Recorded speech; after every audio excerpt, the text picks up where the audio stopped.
Olá, pessoal, tudo bem? Espero que sim.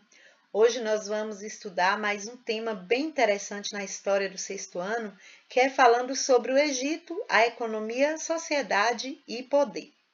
Para começar, como vimos anteriormente, os egípcios eles criaram uma civilização próspera em meio ao deserto, graças ao aproveitamento das águas do Rio Nilo para a prática da agricultura, pesca e navegação. Assim como o faraó era considerado uma divindade, o rio Nilo era considerado um presente dos deuses para os egípcios. Então, nesse estudo de hoje, nós vamos conhecer um pouco sobre a organização social e a religião dos egípcios. Olha só essa pirâmide. Essa pirâmide ela está mostrando a sociedade e poder no Egito Antigo. Primeiro, nós vamos ver que a sociedade egípcia ela estava dividida em diferentes classes.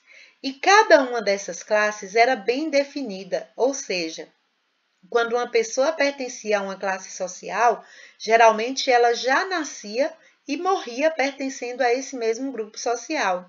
Eram raras as chances de ascensão social, ou seja, uma pessoa sair de uma classe mais baixa para uma classe mais alta. Então, assim que nascia camponês, continuava sendo camponês e seus descendentes também se tornavam camponeses. Então, aqui nós estamos vendo quem está no topo da pirâmide é o faraó e sua família.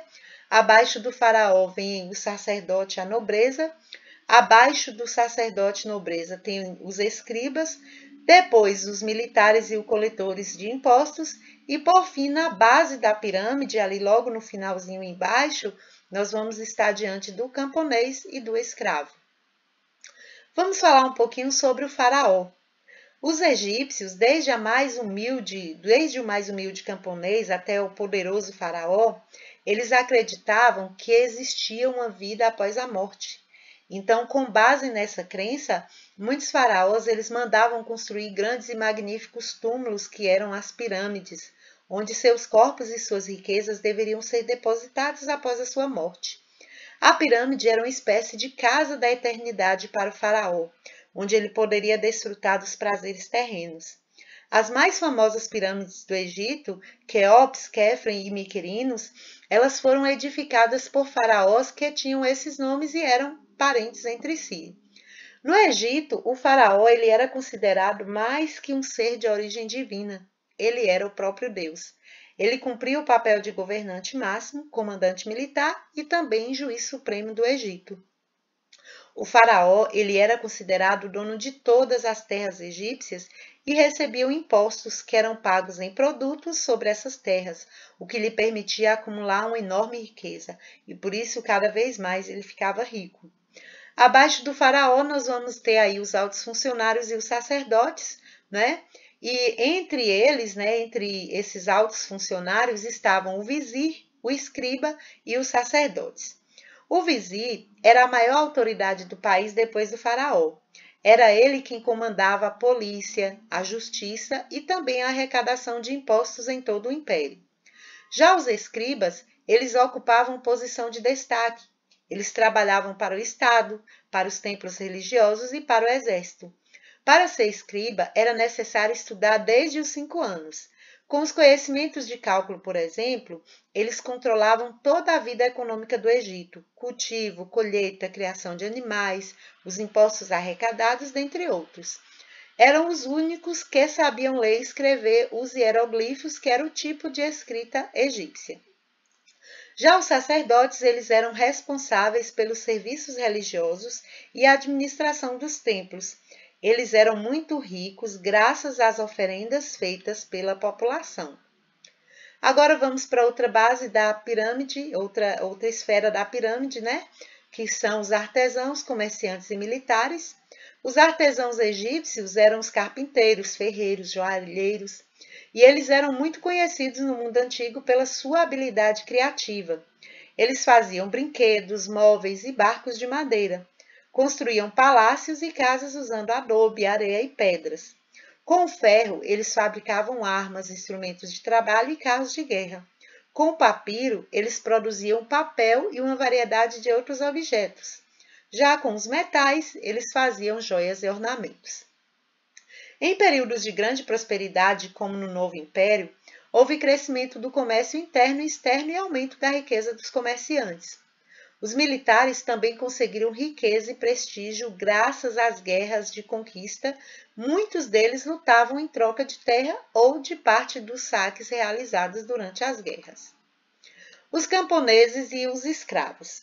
No Egito, os camponeses eles eram conhecidos como felás e constituíam a maioria da população. Então aqui a gente vai observar que os camponeses, né, eles eram a maior parte que existia de pessoas ali naquela região egípcia.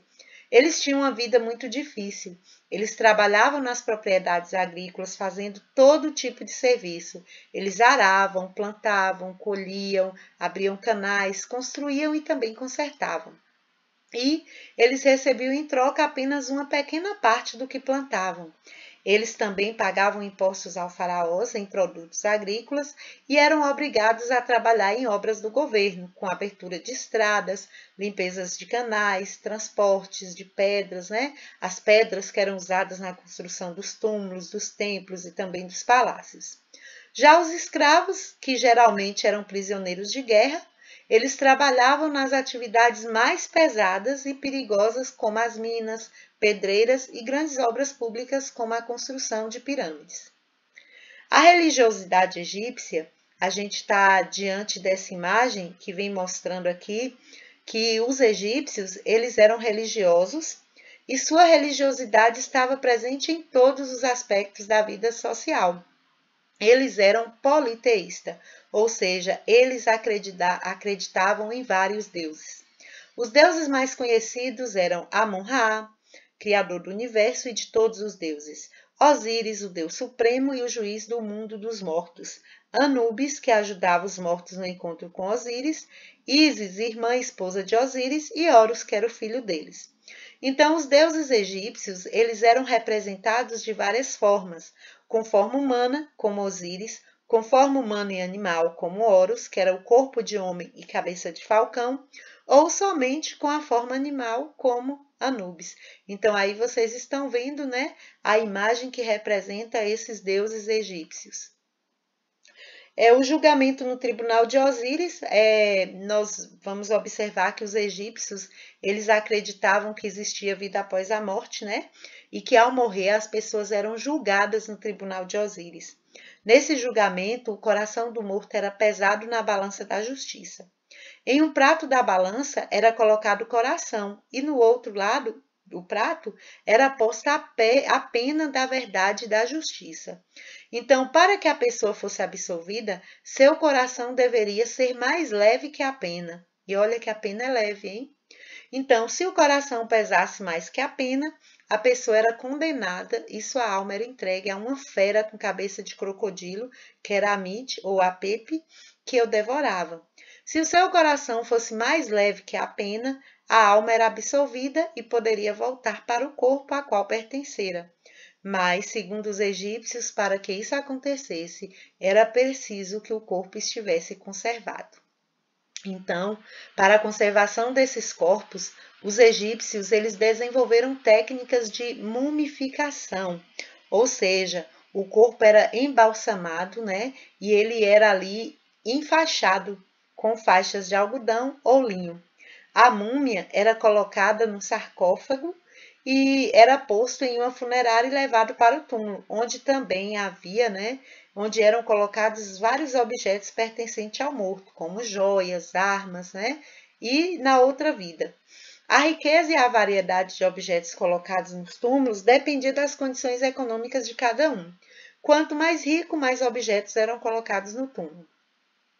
Quando o arqueólogo inglês Howard Carter ele encontrou o túmulo de Tutankhamon, em 1922, ele descobriu um aposento repleto de objetos de luxo e muitos deles feitos de ouro, além de barcos, armas e também mobília.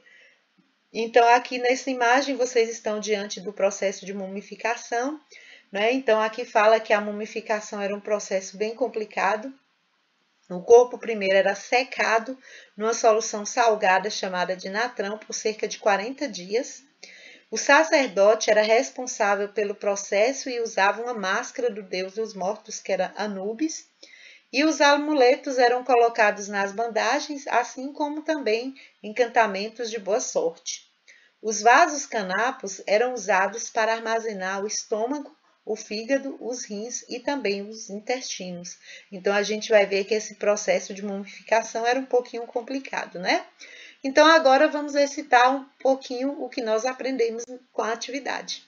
Primeiro vocês vão observar a pirâmide social que eu passei para vocês lá no início da atividade e vocês vão responder. Letra A. Como estava organizada a sociedade egípcia? Letra B. Quais grupos sociais formavam a sociedade egípcia? Segunda questão. Quem era o faraó e qual sua importância para o povo egípcio? Terceira questão. Você vai observar essa imagem que está aí ao lado, e em seguida você vai responder as seguintes questões. Primeiro, você vai descrever o que você vê na imagem. Segundo, o homem representado na imagem é um escriba. Quem era o escriba? Letra C. Qual era a função e a importância do escriba na sociedade egípcia? Letra D. O que era necessário para que uma pessoa se tornasse escriba? Quarta questão. Os camponeses chamados de felas, eles tinham uma vida muito difícil. Aponte quais eram as tarefas e funções exercidas por eles, ou seja, o que é que os camponeses eles faziam?